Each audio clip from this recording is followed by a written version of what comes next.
Hello बच्चों, कैसे हैं आप। आज हम हमारा पाठ 2 लंबा और छोटा पढ़ेंगे। लंबा और छोटा आपने बहुत बार देखा भी होगा या फिर आप अपने दोस्तों के साथ और भाई बहनों के साथ भी एक दूसरे की लंबाई नापते वक्त भी करते होंगे कि मैं लंबा हूँ या मैं लंबा हूँ तू छोटा है, या फिर मैं छोटा हूँ तू लंबा है। और कई बारी आपने देखा होगा जब आप कोई इमारत देखते होंगे तो भी आप बोलते होंगे कि वह इमारत कितनी लंबी है, या फिर वह कोई सामान को देख के आप बोलते होंगे कि वह कितना छोटा है। तो लंबा और छोटा हमारे बोलचाल में बहुत ज़्यादा इस्तेमाल होता है। हम आसपास की चीज़ों को देख के ये बहुत ज़्यादा देखते हैं कि कुछ चीज़ें लंबी होती हैं, कुछ छोटी होती हैं। अब इसमें आप पिक्चर देख रहे हैं। पिक्चर में ऊपर एक लड़का है और नीचे एक लड़की बनी हुई है, और इसमें ये कह रहे हैं कितनी दूर है बिंदु। इस पिक्चर में आपने देखा है कि बहुत सारे बिंदु बनाए हुए हैं। अब उन हर एक बिंदु को नाम दिया गया है ताकि आप उनको नाम से बोल सको। जैसे कि किसी बिंदु को नाम घ दे रखा है, किसी को ख, किसी को छ, किसी को क, किसी को ज, और ऐसे ही और भी बहुत सारे बिंदु हैं। दूसरी बात कि जब भी आप किसी चीज को नापते हैं लंबा या छोटे के लिए, तो अगर कोई छोटी चीज की लंबाई नापनी है तो आप स्केल से मतलब फिट्टे से नाप सकते हैं, जिसमें कि सेंटीमीटर, मिलीमीटर और इंचेस में नाप दिया होता है। उसके बाद अगर कुछ बड़ी चीज को आपको नापना है तो आप इंची टेप से नापते हो। इंची टेप आप लोगों ने टेलर जो कपड़े सिलते हैं उनके पास देखा होगा, और आप लोगों के पास क्योंकि आप लोगों को ज्यादा लंबा नहीं नापना होता है तो स्केल होता है, हम स्केल से नापते हैं। अब यहाँ पे हमें कहा है कि किन्हीं दो बिंदुओं के बीच की दूरी का अंदाजा लगाओ। दूरी कितने सेंटीमीटर है? एक स्केल से इसे नाप कर देखो और फिर ये देखना कि आपने जो अंदाजा लगाया था वो सही है या गलत है।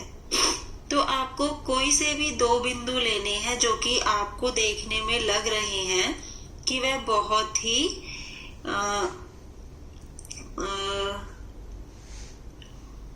कोई से भी आप दो बिंदु ले सकते हैं।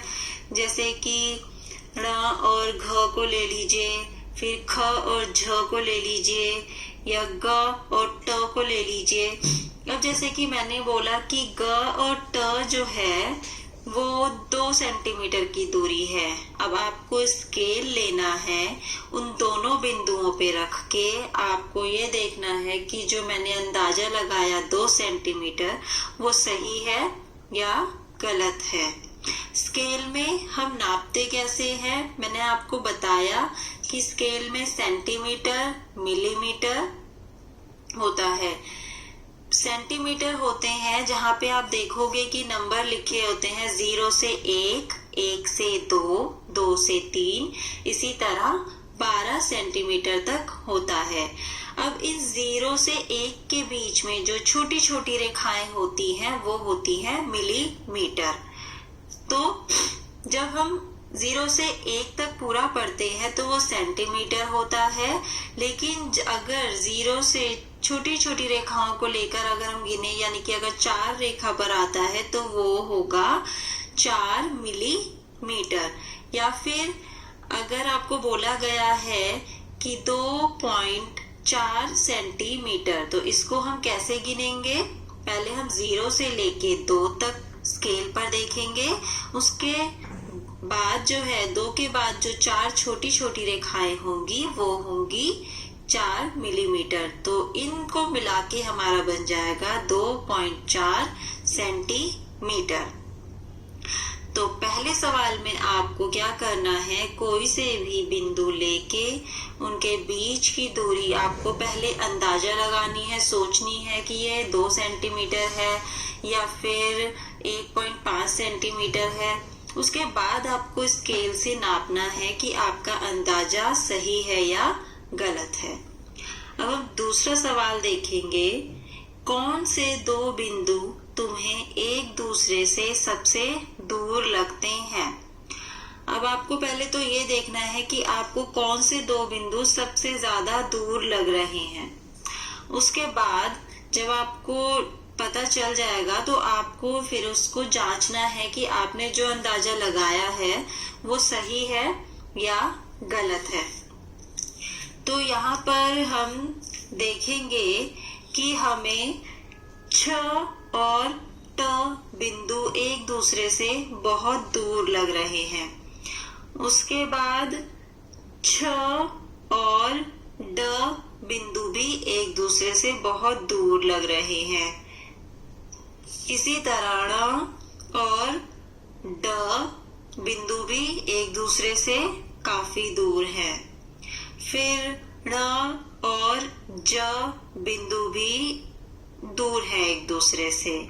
फिर हम लास्ट देखेंगे कि घ और ज भी एक दूसरे से काफी दूरी पर है।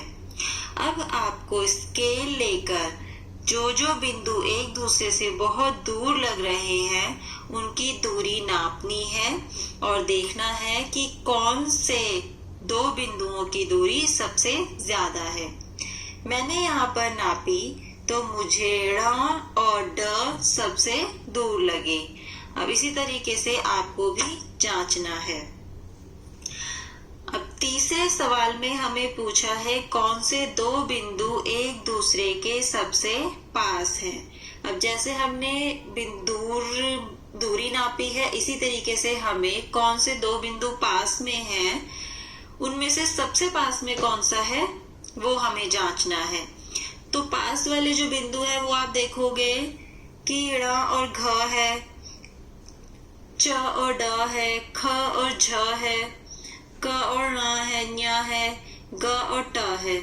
तो बहुत सारे हैं, लेकिन जब हमने सारे बिंदुओं में स्केल से नापा तो हमें पता चला कि ण और घ सबसे पास में है और इसी के समान च और ड की भी ये दोनों बिंदु भी बहुत पास में है।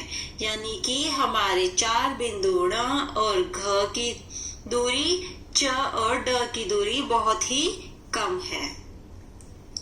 अब हम अगला कार्य करेंगे, कौन सी छोटी रेखा। अब आप लोगों ने अकबर और बीरबल की कहानियों के बारे में तो सुना ही होगा कि एक राजा था अकबर, बहुत ही प्रसिद्ध राजा था और उसका मंत्री था बीरबल, जो कि बहुत ही चतुर, चालाक, तेज था, जिसके पास सारी परेशानियों का हल होता था। कोई भी परेशानी ऐसी नहीं थी जो कि वो हल ना कर पाए। तो ये आपने सुनी ही होंगी इनकी कहानियां। तो उन्हीं के बारे में यहाँ पे कुछ बताया गया है कि अकबर एक प्रसिद्ध राजा था। उसके पास एक चतुर मंत्री था जिसका नाम है बीरबल। एक बार अकबर ने बीरबल से एक मुश्किल सा सवाल किया। उसने जमीन पर एक रेखा खींच दी। उसके बाद उसने कहा, बीरबल, यहाँ एक रेखा है, इसे बिना मिटाए छोटा करो। अब अकबर ने ये तो बताया है कि आपको जो रेखा है उसको मिटाना नहीं है, लेकिन उसके अलावा उसने ये नहीं बताया कि क्या करके उसको वो उस रेखा को छोटा कर सकता है। तो बीरबल ने क्या करा, अकबर ने जो रेखा खींची थी उस रेखा के साथ एक और रेखा खींच दी जो कि पहली वाली रेखा से बड़ी थी। तो बीरबल ने देखा कैसे समझदारी से बिना मिटाए अकबर की खींची हुई रेखा को छोटा कर दिया। अब इस चित्र को देखो और समझाओ कि बीरबल ने अकबर की रेखा को कैसे छोटा किया।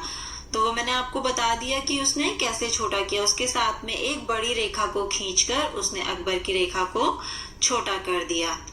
क्या तुम भी बीरबल जैसे चतुर बन सकते हो?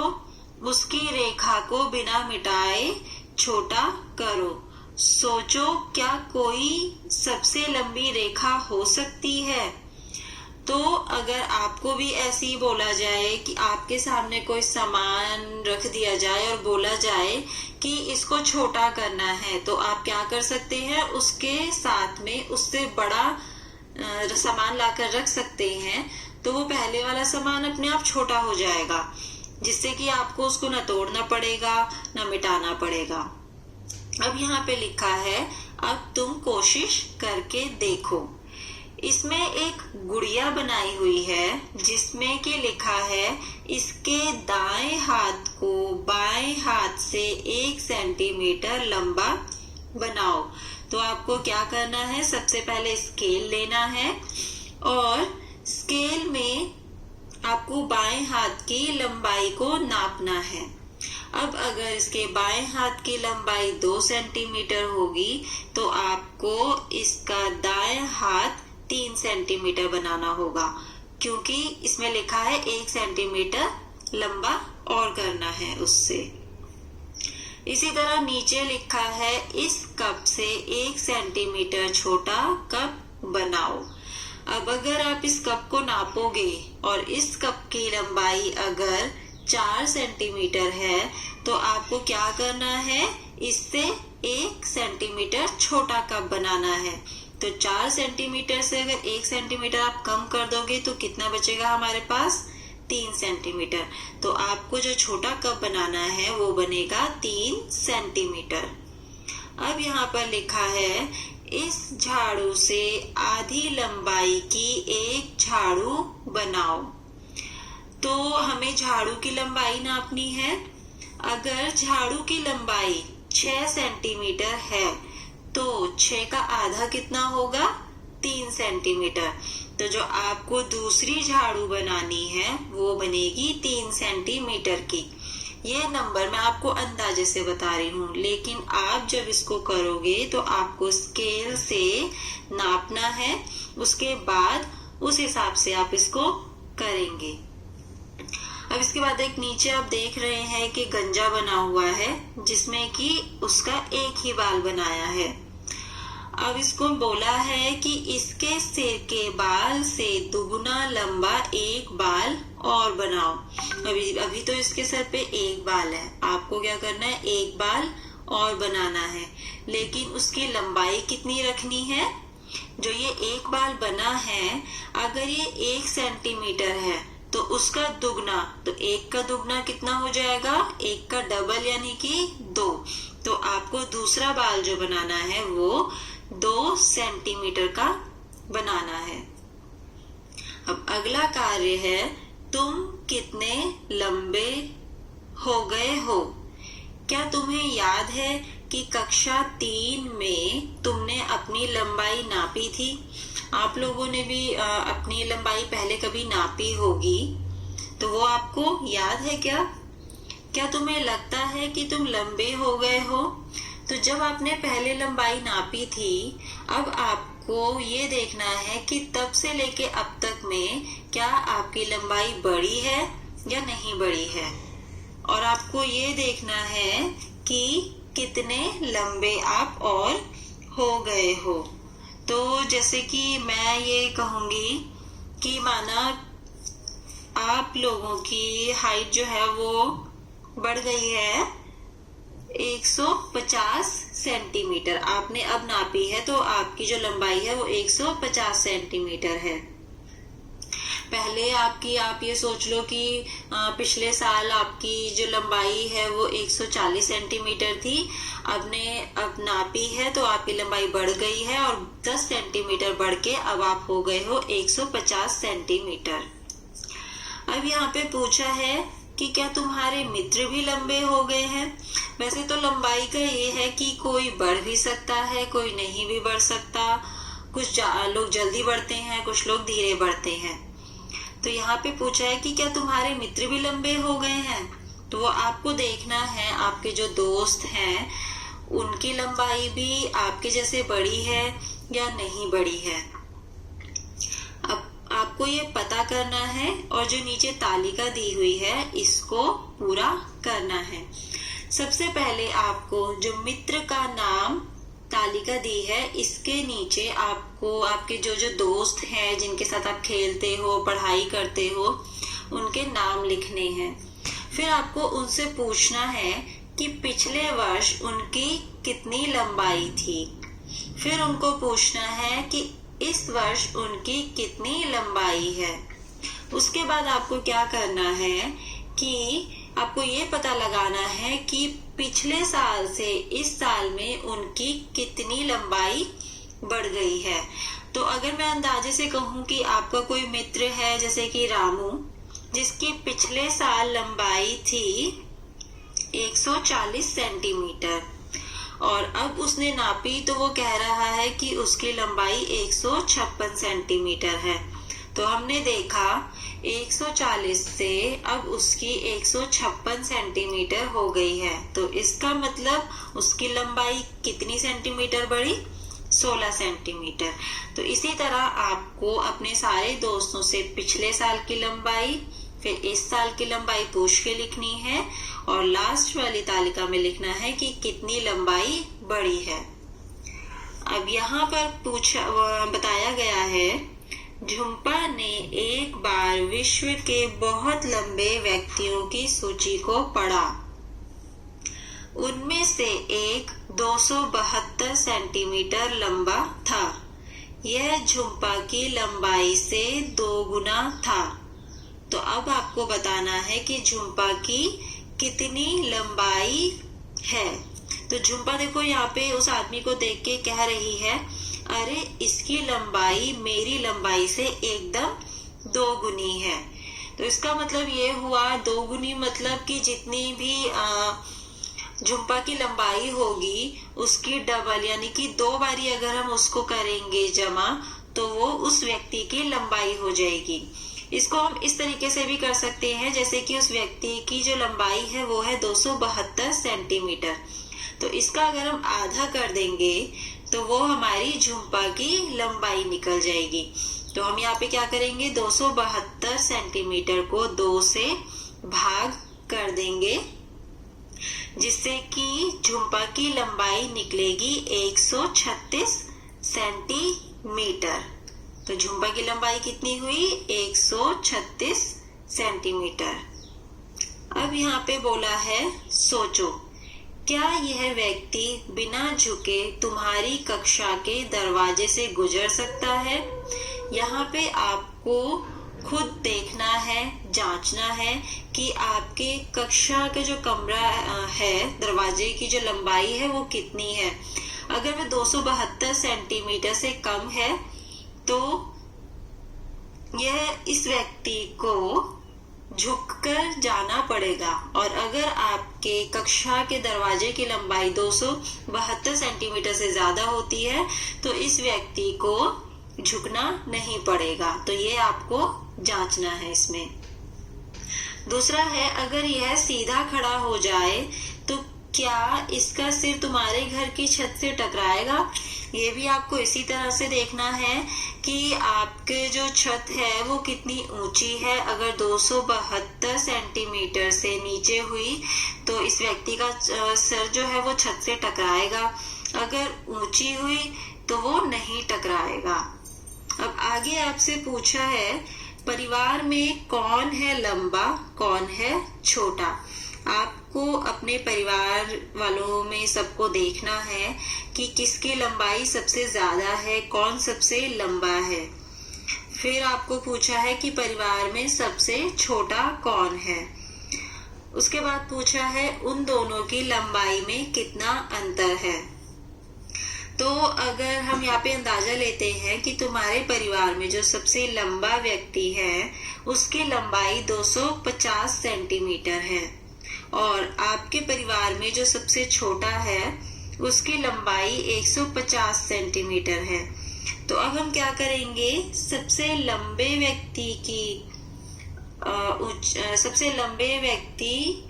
की जो है ऊंचाई 250 सेंटीमीटर से हम 150 सेंटीमीटर को घटा कर देंगे तो उन दोनों की लंबाई का अंतर निकल जाएगा। तो 250 में से अगर आप 150 को घटा कर देंगे तो हमारा जो अंतर निकलेगा वो निकलेगा 100 सेंटीमीटर। ये तो मैंने आपको अंदाजे से बताया है, लेकिन आपको यह अपने परिवार में देख के फिर करना है। जो सबसे लंबा व्यक्ति हो पहले उसकी लंबाई पूछेंगे, फिर सबसे छोटे की लंबाई पूछेंगे, फिर उसमें से उसको घटाकर आप यहाँ पर लिख देंगे। अब है अंतर विद्यालय खेल प्रतियोगिता। तो आप लोगों के स्कूल में भी खेल प्रतियोगिता होती होगी, और खेल प्रतियोगिता सुनते ही सबसे पहले आता है हमारे दिमाग में दौड़, कि हाँ अगर खेल प्रतियोगिता हो रही है तो दौड़ तो जरूर ही होगी। तो यहाँ पे भी दौड़ के बारे में बोला गया है। यह लड़कियों की 100 मीटर की दौड़ है। अरुंधति समाप्ति रेखा के निकट है, वह उससे लगभग 6 मीटर दूर है। तो जो टोटल दौड़ की दूरी है वो है 100 मीटर, और अरुंधति जो है वो समाप्ति जो रेखा है उसके बिल्कुल पास में है, उससे वो 6 मीटर दूर है। तो इसका मतलब अरुंधति कितना दौड़ चुकी है अभी तक? 100 मीटर में से आप 6 मीटर को घटा कर देंगे तो आएगा 94 मीटर, यानी कि अरुंधति अब तक 94 मीटर दौड़ चुकी है। अब यहाँ पे बोला है कि अरुंधति के पीछे रेहाना है, और रेहाना के पीछे कोकर्णा और उमा है। अब आपको चित्र को देखना है और नीचे दिए गए प्रश्नों का उत्तर देने के लिए इन दूरियों में से आपको चुनना है। अब यहाँ पे बोला है कि रेहाना अरुंधति से कितना दूर है, आपको ये मीटर में बताना है। तो हमें ऊपर बताया है कि सबसे आगे तो अरुंधति है और अरुंधति से पीछे ही रेहाना है। तो रेहाना जो है वो अरुंधति से 3 मीटर की दूरी पर है। अब हमें पूछा है कोकर्णा और उमा से रेहाना कितनी आगे है। तो हमें यहाँ पर भी ऊपर बताया था कि रेहाना के पीछे पहले कोकर्णा है और फिर उमा है। तो इसका मतलब कोकर्णा जो है वो 10 मीटर की दूरी पर है रेहाना से, और उमा जो है रेहाना से 15 मीटर की दूरी पर है। अब ग सवाल में पूछा है कोकर्णा और उमा समाप्ति रेखा से कितनी दूर है। तो यहाँ पे हम करेंगे कि कोकर्णा और उमा जो है, कोकर्णा इस चित्र से आप देखेंगे कि समाप्ति रेखा से 6 मीटर दूर है अरुंधति, फिर 3 मीटर दूरी पर है रेहाना। तो 6 और 3 को आप जमा करेंगे तो 9 मीटर, और 10 मीटर दूर है कोकर्णा, तो हो गया हमारा 9 और 10 19। तो यानी कि समाप्ति रेखा से कोकर्णा 19 मीटर की दूरी पर है। इसी तरह हम उमा का करेंगे, तो पहले 6 में हम 3 जोड़ देंगे 9, और 9 में 15 मीटर हम जोड़ेंगे तो हमारा हो गया 24 मीटर, यानी कि उमा समाप्ति रेखा से 25 मीटर की दूरी पर है। अब आगे हमें पूछा है क्या तुमने 1500 मीटर या 3000 मीटर की दौड़ के बारे में सुना है? क्या तुम्हें याद है कि 1000 मीटर 1 किलोमीटर होता है और 500 मीटर आधा किलोमीटर होता है? तो ये आपको पहले बताया होगा कि जो 1000 मीटर होता है वो 1 किलोमीटर के अंदर 1000 मीटर होता है।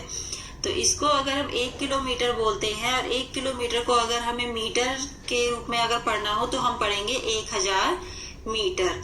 और अगर हम 500 मीटर बोल रहे हैं तो उसको हम आधा किलोमीटर भी बोल सकते हैं। अब नीचे लिखा है इसलिए तुम कह सकते हो कि, यहाँ पे लिखा है 1500 मीटर की दौड़ के लिए डैश किलोमीटर दौड़ना पड़ेगा। तो 1500 मीटर को हम कितना पर किलोमीटर पढ़ सकते हैं? 1000 मीटर के लिए 1 किलोमीटर और 500 मीटर के लिए आधा किलोमीटर। तो 1 और आधा मिलकर हमारा क्या बन गया? 1.5 किलोमीटर, यानी कि 1.5 किलोमीटर। अब हमें बोला है 3000 मीटर की दौड़ के लिए कितना किलोमीटर दौड़ना पड़ेगा। तो 1 किलोमीटर में 1000 मीटर होते हैं, तो 3000 मीटर में हमारा हो जाएगा 3 किलोमीटर दौड़ना पड़ेगा। तो अब जो बाकी का हमारा पाठ है उसको हम पाठ पूरा करते हैं, जो कि हमने पिछली कक्षा में अधूरा छोड़ दिया था, क्योंकि पाठ थोड़ा सा लंबा था इस वजह से। तो देखो दोबारा से हमारा लंबा शब्द इस्तेमाल हो रहा है। तो आपने पिछली कक्षा में जो पढ़ा था, आपने उसमें देखा था कि कैसे हम स्केल में दो बिंदुओं की दूरी को नापते हैं, और हमने उसमें सीखा था कि कैसे हम किसी भी सामान या किसी भी रेखा को बिना मिटाए या बिना तोड़े उसको किसी दूसरे से छोटा या बड़ा बना सकते हैं। उसके बाद हमने देखा था कि आप कितने लंबे हो गए हो। मगी का पाठ पूरा करते हैं। क्या तुमने मैराथन दौड़ के बारे में सुना है, जिसमें लोगों को लगभग 40 किलोमीटर दौड़ना पड़ता है? लोग मैराथन दौड़ के लिए सड़क पर ही दौड़ते हैं, क्योंकि स्टेडियम में दौड़ने का रास्ता 400 मीटर ही होता है। वैसे तो आपने दौड़ बहुत देखी होगी, आपके स्कूल में भी होती है, स्टेडियम में भी होती है, लेकिन मैराथन दौड़ इन दौड़ से थोड़ा अलग होती है, क्योंकि मैराथन दौड़ में 40 किलोमीटर दौड़ना पड़ता है। और आपको ये पता ही होगा कि स्कूल में और स्टेडियम में 40 किलोमीटर जितना बड़ा रास्ता नहीं होता, तो इस वजह से ये दौड़ जो है वो सड़क पर लगाई जाती है।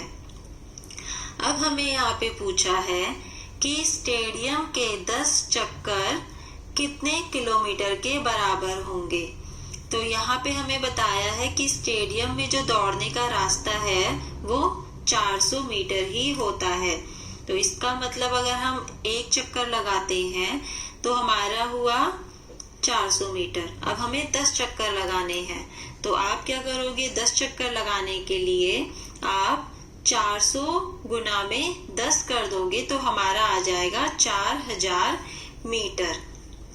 और हमने पढ़ा था कि 1 किलोमीटर में 1000 मीटर होता है, तो यानी कि हमारा 4000 मीटर को हम 4 किलोमीटर भी बोल सकते हैं।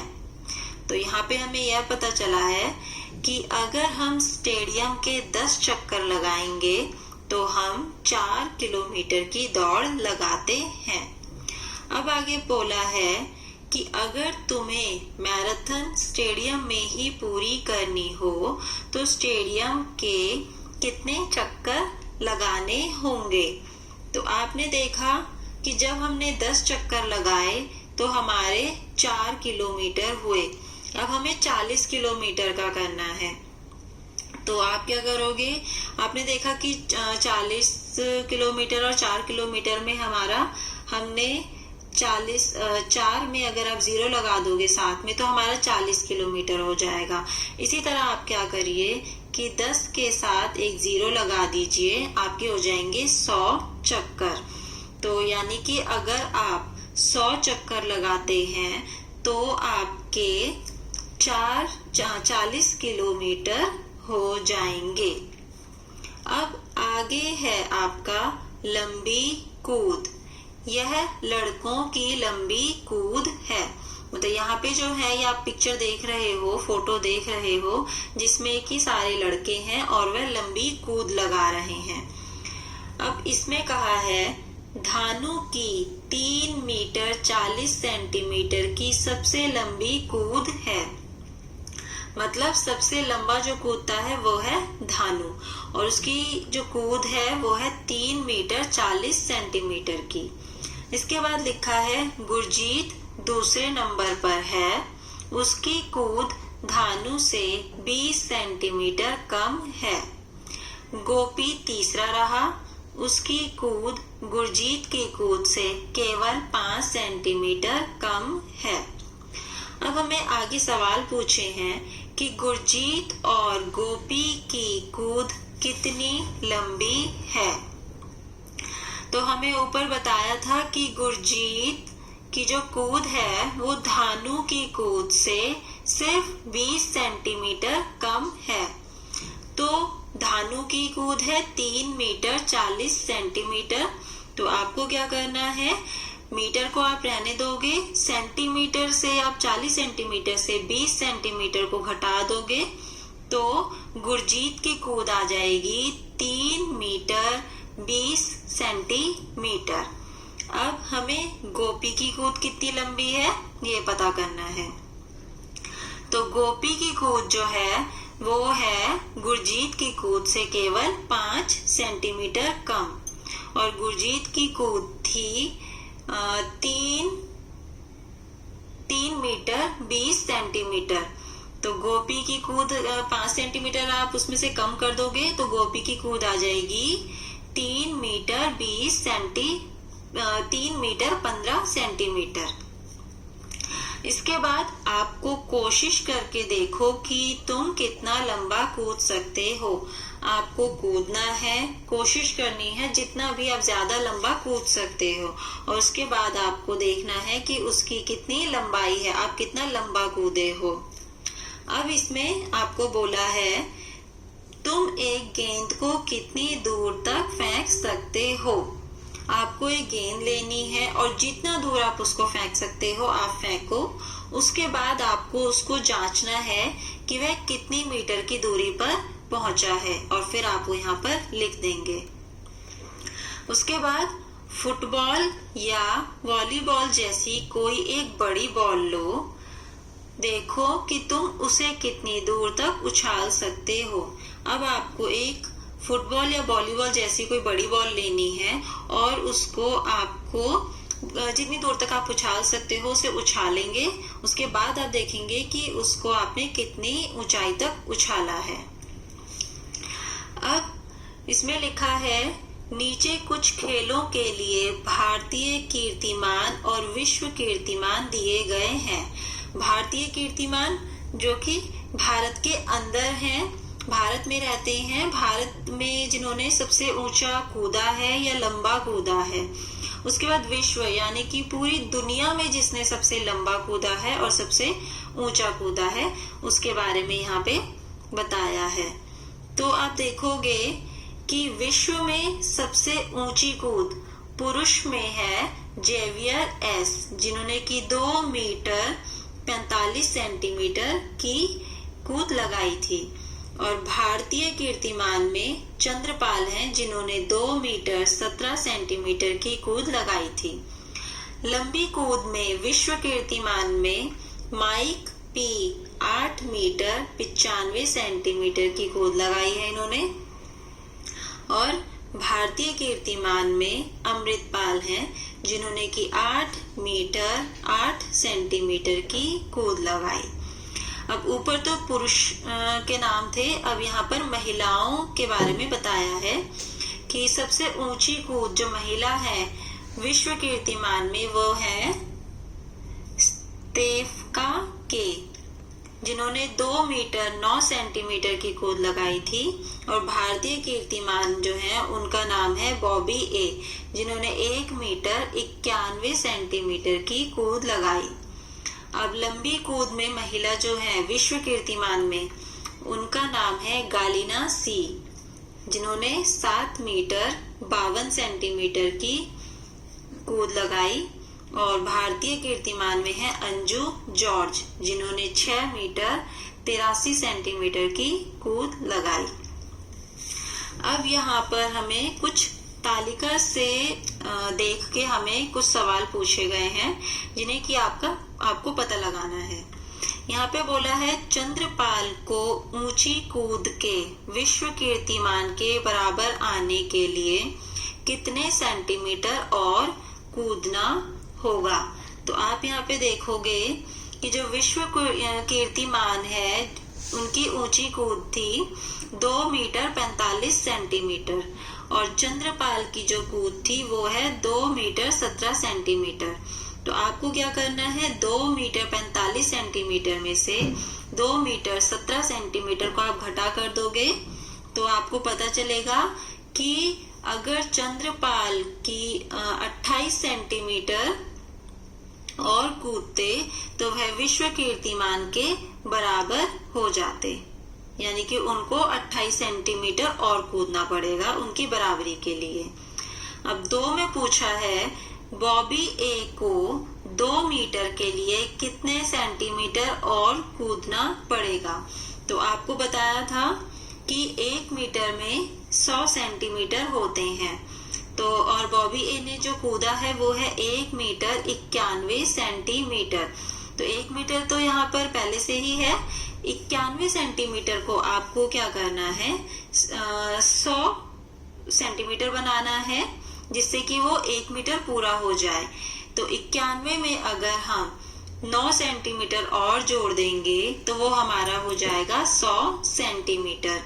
और 1 मीटर में अगर हम 100 सेंटीमीटर और जोड़ देंगे तो वो हमारा 2 मीटर हो जाएगा। तो यानी कि बॉबी ए को 2 मीटर के लिए 9 सेंटीमीटर और कूदना पड़ेगा। अब यहाँ पे बोला है तीसरा सवाल, गालिना की लंबी कूद लगभग कितनी है। तो गालिना की कूद आप यहाँ पे देखोगे 7 मीटर 52 सेंटीमीटर है। तो 52 सेंटीमीटर ये है कि आपको पता है 1 मीटर में 100 सेंटीमीटर होते हैं और 50 सेंटीमीटर है तो उसको हम आधा मीटर बोलते हैं। तो हम इसको यहाँ पे दिखाया है 7 मीटर 52 सेंटीमीटर। तो यह 7 मीटर के भी पास नहीं है और 8 मीटर के भी पास नहीं है। तो गालिना की कूद जो है लगभग 7.5 मीटर है। अब हमें पूछा है महिलाओं का विश्व कीर्तिमान देखो। तो आपको महिलाओं का विश्व कीर्तिमान देखना है। ये है स्टेफका के 2 मीटर 9 सेंटीमीटर और गालिना सी जिसकी की कूद है 7 मीटर 52 सेंटीमीटर। अब इसमें पूछा है सबसे लंबी कूद और सबसे ऊंची कूद में कितना अंतर है। तो यहाँ पे आप क्या करोगे, 7 मीटर 52 सेंटीमीटर में से 2 मीटर 9 सेंटीमीटर को घटा कर दोगे तो आपका अंतर आ जाएगा। और इसमें जो अंतर है वो है 5 मीटर 43 सेंटीमीटर। इसके बाद हमें पूछा है यदि माइक पी डैश सेंटीमीटर कितना कूदता तो उसकी कूद पूरे 9 मीटर हो जाती। तो आप यहाँ पे देख रहे हैं माइक पी की जो लंबी कूद है वो 8 मीटर 95 सेंटीमीटर है। अब हमें इस 95 सेंटीमीटर को अगर हम 1 मीटर बना देंगे तो ये हमारा 9 मीटर पूरा हो जाएगा। 8 मीटर और 1 मीटर 9 मीटर पूरा हो जाएगा। और मीटर पूरा होने के लिए लेकिन हमें 95 में 5 सेंटीमीटर और चाहिए। तो इसका मतलब हुआ यदि माइक पी 5 सेंटीमीटर अधिक कूदता तो इसकी कूद पूरे 9 मीटर होती। अब है हमारा सवाल 6, किसकी ऊंची कूद 2.5 मीटर के बहुत नजदीक है। तो पहले आप स्टेफका के की देखोगे वो है 2 मीटर 9 सेंटीमीटर। इसके बाद चंद्रपाल की देखोगे वो है 2 मीटर 17 सेंटीमीटर। फिर है जेवियर एस जिसकी है 2 मीटर 45 सेंटीमीटर। फिर है बॉबी ए की आप देखोगे 1 मीटर 91 सेंटीमीटर। तो यहाँ पे हमने देखा जेवियर एस की 2.5 मीटर के बहुत नजदीक है जो है 2 मीटर 45 सेंटीमीटर। अब आपको यहाँ पे करना है दौड़ने की कसरत। यहाँ पे आप देख रहे हैं कि एक खेत दिखा रखा है जिसकी की 4 बाउंड्री है जो कि 500 मीटर की है। हर एक बाउंड्री 500 मीटर की है। अब यहाँ पे बोला है डॉक्टर ने देवी प्रसाद को स्वस्थ रहने के लिए प्रतिदिन 2 किलोमीटर दौड़ने को कहा। उसने इस खेत का एक चक्कर लगाया। वह कितना दूर दौड़ा? तो डॉक्टर ने देवी प्रसाद को स्वस्थ रहने के लिए कहा है और उसके लिए उसे क्या करना है? डेली 2 किलोमीटर दौड़ना है। अब उसने इस खेत का एक चक्कर लगाया तो आपको बताना है कि वो कितना किलोमीटर हुआ। तो आपने देखा कि हर दीवार जो है 500 मीटर की है, तो आप चारों को अगर जोड़ोगे तो वो हो जाएगा 2000 मीटर। 2000 मीटर हमारा होगा 2 किलोमीटर के बराबर। तो यानी कि देवी प्रसाद ने 2 किलोमीटर की दौड़ लगाई। अब आगे लिखा है, यह खेत उसके घर से बहुत दूर था, इसलिए उसने अपने घर के पास एक बगीचे को चुना। बगीचे की परिधि लगभग 400 मीटर लंबी थी। परिधि, जब भी कोई बगीचा है वो गोलाकार में है। जब भी कोई जगह गोलाकार में होती है तो उसको हम परिधि के रूप में नापते हैं। तो उसकी लंबाई जो है वो 400 मीटर है। अब इसमें बोला है कि देवी प्रसाद को 2 किलोमीटर दौड़ पूरा करने के लिए कितने चक्कर लगाने पड़ेंगे? तो देवी प्रसाद को 2 किलोमीटर के लिए 5 चक्कर लगाने पड़ेंगे, क्योंकि अगर वो एक चक्कर लगाता है तो उसके 400 मीटर होते हैं। तो वो अगर 5 चक्कर लगाएगा तो आप देखोगे 400 को 5 से गुना कीजिए तो आपका आता है 2000 मीटर। 2000 मीटर क्या है? हमारा 2 किलोमीटर के बराबर है। तो अगर देवी प्रसाद उसके बगीचे के 5 चक्कर लगाता है तो उसके 2 किलोमीटर पूरे हो जाएंगे। अब आगे पूछा है, एक दिन बहुत अच्छा मौसम था और ठंडी हवा बह रही थी। उसको इतना अच्छा लगा कि वह तब तक दौड़ता रहा जब तक कि वह 8 चक्कर लगाने के बाद थक नहीं गया। उस दिन वह कितने किलोमीटर और कितने मीटर दौड़ा? तो आप इसमें क्या करोगे? यहाँ पे आपने देखा बगीचे की जो परिधि है, यानी कि उसकी जो लंबाई है वो 400 मीटर है। उसका रास्ता एक चक्कर में 400 मीटर वो करता है। तो आपको 8 चक्कर में बताना है, तो आप 8 को 400 से गुना कर दोगे तो आएगा 3200। तो और 3200 को हम कैसे लिखेंगे? 3 किलोमीटर 200 मीटर। अब आगे हमें बोला है, कितने कमरे ऊंचा है? यानी कि यहाँ पे आप देख रहे हो फोटो में कुतुब मीनार दिखाया है। कुतुब मीनार की जो ऊंचाई है वो 72 मीटर होती है। अब यहाँ पे आपको करना है कि तुम्हारी कक्षा का कमरा लगभग कितने मीटर ऊंचा है। आपको अपनी कक्षा में देखना है और उसमें जांचना है कि वो कितने मीटर ऊंचा है। अब आप अंदाजा लगाओ कि कितने कमरे एक के ऊपर एक लगाकर कुतुब मीनार जितने ऊंचा होगा।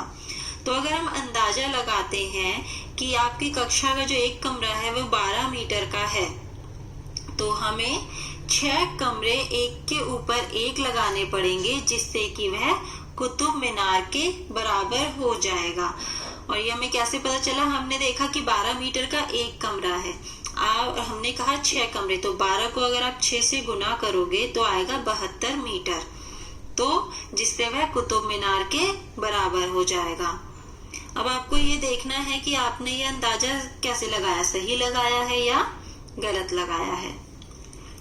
इसके बाद है हमारा कोझिकोड से थैलसरी तक। सुबोध इस स्थान से 24 किलोमीटर दूर कोझिकोड जा रहा है। मंजनी इस स्थान से 46 किलोमीटर दूर विपरीत दिशा में थैलसरी जा रही है। मतलब एक जगह पर सुबोध और मंजनी खड़े हैं। सुबोध एक तरफ जा रहा है कोझिकोड जो कि 24 किलोमीटर की दूरी पर है, और मंजनी दूसरी दिशा में जा रही है जो कि 46 किलोमीटर की दूरी पर है। अब आपको बताना है कि कोझिकोड थैलसरी से कितनी दूरी पर है। तो हम क्या करेंगे कि 24 किलोमीटर तो कोझिकोड की दूरी और 46 किलोमीटर थेलसरी की दूरी, इन दोनों को आप जमा कर दोगे तो वो कोझिकोड की थेलसरी तक की दूरी निकल जाएगी, यानी कि 24 जमा में 46, 70 किलोमीटर। अब आप आगे बढ़ेंगे। तुम्हारे घर से स्कूल कितनी दूर है? मोमन बहुत दूर से स्कूल आता है। पहले वह तालाब तक 400 मीटर की दूरी करता है, फिर वह चप्पल हाथ में लेकर 150 मीटर चौड़े ताल को चलकर पार करता है। उसके बाद वह 350 मीटर चौड़े खेत को दौड़कर पार करता है। अंत में वह स्कूल पहुंचने के लिए 40 मीटर चौड़ी सड़क को ध्यान से पार करता है। तो अब आपको यह बताना है स्कूल पहुंचने के लिए मोमन को प्रतिदिन कितना चलना पड़ता है। तो ऊपर आपने देखा कि पहले 400 मीटर, फिर 150 मीटर, फिर 350 मीटर और फिर 40 मीटर। तो आप इन चारों को जमा कर दोगे तो वो निकल जाएगा मोमन को कितना चलना पड़ता है। तो जब हमने इन चारों को जमा करा तो हमारा निकला 940 मीटर, यानी कि स्कूल पहुंचने के लिए मोमन को प्रतिदिन 940 मीटर चलना पड़ता है। अब आगे हमें पूछा है क्या यह 1 किलोमीटर से अधिक है? तो आपको पता है कि 1 किलोमीटर में 1000 मीटर होते हैं और मोमन जो है 940 मीटर चलता है, तो नहीं, यह 1 किलोमीटर से अधिक नहीं है। अब आगे हम इसमें लिखा है पता लगाओ कि तुम्हारे दोस्त स्कूल से कितनी दूर रहते हैं और नीचे दी गई तालिका को पूरा करो। दूरी को मीटर या किलोमीटर में लिखो। इसमें आपको जहाँ पे लिखा है दोस्त का नाम, आपको अपने जो भी आपके दोस्त हैं उनका नाम लिखना है। उसके बाद घर से स्कूल तक की उनकी जितनी दूरी है वो आपको यहाँ पे लिखनी है। आगे है तुम सब में से कौन स्कूल के सबसे पास रहता है? अब आपने देखना है जब आप सबके घरों से स्कूल तक की दूरी लिख लोगे या पता कर लोगे तो आपको ये देखना है कि कौन सबसे पास में रहता है, आपको उसका नाम लिखना है। फिर आपको लिखना है कौन स्कूल से सबसे दूर रहता है। फिर आप लिखोगे कितने बच्चे स्कूल से 1 किलोमीटर से भी कम दूरी पर रहते हैं। जो बच्चे 1 किलोमीटर से भी कम दूरी पर रहते हैं आपको उनकी संख्या लिखनी है यहाँ पे। इसके बाद है क्या कोई ऐसा भी है जो 5 किलोमीटर से भी ज्यादा की दूरी पर रहता है, वह स्कूल किस प्रकार आता है?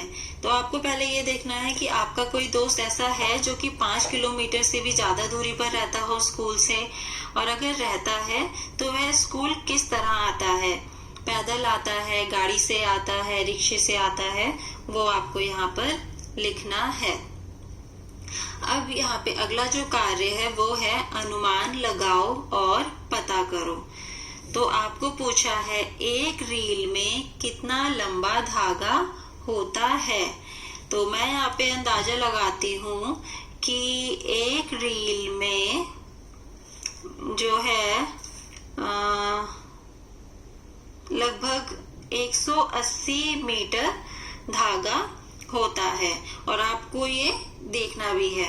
आप रील लेके देख सकते हैं कि उसमें कितना मीटर धागा है। दूसरा है एक पतंग की चरखी में कितना लंबा धागा होता है, क्या वह 1 किलोमीटर से भी ज्यादा लंबा होता है? तो एक पतंग की चरखी में जो है 300 से 500 मीटर तक होता है। बाकी अगर कोई अपनी इच्छा से और ज्यादा डलवाना चाहे तो वो भी डलवा सकता है, लेकिन यहाँ पे पूछा है कि क्या वह 1 किलोमीटर से ज्यादा लंबा होता है, तो आप इसका जवाब देंगे नहीं, क्योंकि 1 किलोमीटर में 1000 मीटर होता है और जो चरखी में है वो 300 से 500 मीटर तक का धागा होता है। इसके बाद पूछा है अगर एक ही धागे से रुमाल बनाया जाए तो इसमें कितना लंबा धागा लगेगा। तो अगर एक ही धागे से रुमाल बनाया जाएगा तो उसके लिए हमें लगभग 50 किलोमीटर धागे की जरूरत पड़ेगी। अब है आगे, काश ऐसा हो जाए। कैसा हो जाए? जो इसमें लिखा है, काश मैं एक पतंग होता ताकि मैं ऊपर उठ जाता इस इमारत से भी ऊपर। काश मैं एक चिड़िया होता ताकि मैं उड़ पाता इस पतंग से भी ऊपर। काश मैं एक बादल होता ताकि मैं चल पाता इन चिड़ियों से भी ऊपर। काश मैं एक हवाई जहाज होता ताकि मैं बहुत ऊपर उठ पाता बादलों और पहाड़ों से भी ऊपर। तो ये तो हम लोग भी, आपने भी देखा होगा, कई बार आप भी सोचते हैं कि काश मैं ऊपर उड़ पाता, काश मैं बादल के ऊपर जा पाता, काश मैं बादलों को छू पाता। तो ये इसी तरह इसमें बोला है। अब आपको पता लगाना है कि पहला सवाल है, तुमने सबसे ऊंची इमारत कौन सी देखी है? वह कितने कमरे ऊंची है? आपको देखना है कि आपने जो सबसे ऊंची इमारत देखी थी वो कौन सी है और वह कितने कमरे ऊंची है, वो आपको बताना है। दूसरा सवाल है, एक पतंग कितनी ऊपर जा सकती है? क्या वह कुतुब मीनार से भी ऊपर जा सकती है? तो पतंग जो है वो 300 से 400 या फिर 300 से 500 मीटर तक ऊपर जा सकती है और कुतुब मीनार 72 मीटर ऊंचा है। तो इसका जवाब है हाँ, वह पतंग कुतुब मीनार से ऊपर जा सकती है। अब आपको लिखना है, एक हवाई जहाज कितना ऊंचा उड़ सकता है? तो पहले मैं आपको इसका जवाब बताऊंगी। जो एक हवाई जहाज है वो 45,000 फीट की ऊंचाई तक उड़ सकता है। इसके बाद हमें पूछा है, क्या वह माउंट एवरेस्ट से भी ऊंचा उड़ सकता है, जिसकी ऊंचाई लगभग 9 किलोमीटर है? तो इसका जवाब होगा कि हाँ, वह माउंट एवरेस्ट से ऊंचा उड़ सकता है। और कई जहाज तो जो है वो 45,000 फीट से भी ऊपर उड़ते हैं। तो माउंट एवरेस्ट से ऊपर हवाई जहाज जो है वो उड़ सकते हैं। अब इसके लिए मैं आपको जो बताऊंगी कि यहाँ पे मैंने आपको बताया कि हवाई जहाज 45,000 फीट की ऊंचाई तक उड़ सकता है और माउंट एवरेस्ट की जो ऊंचाई है वो हमें बताई है 9 किलोमीटर। तो 1 किलोमीटर में हमारे होते हैं 3,280.84 फीट। तो इस तरीके से अगर आप देखोगे तो 9 किलोमीटर में हमारे हो जाएंगे 9 गुना 3,280.84 यानी कि 29,527.56 फीट। तो ये बहुत मतलब माउंट एवरेस्ट से भी जो है बहुत ज्यादा ऊंचा हो गया है, तो वह 100 पर उड़ सकता है।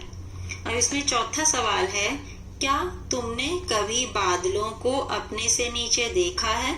तो ये अब आपको सोच के बताना है कि क्या आपने बादलों को कभी अपने से नीचे देखा है? कभी ऐसा हुआ है कि आप ऊंचाई पर हो और बादल आपसे नीचे हो? ये आपको देखना है, जांचना है, सोचना है। तो अब जो है हमारा पाठ लंबा और छोटा खत्म होता है। आपको कैसा लगा? मुझे तो बहुत मजा आया पढ़ाने में, आपको भी मजा आया ही होगा। और अगर आपको कोई परेशानी है या आपको कुछ पूछना है वो भी आप इसमें पूछ सकते हैं। तो आज का हमारी जो कक्षा है वो खत्म होती है। बाय।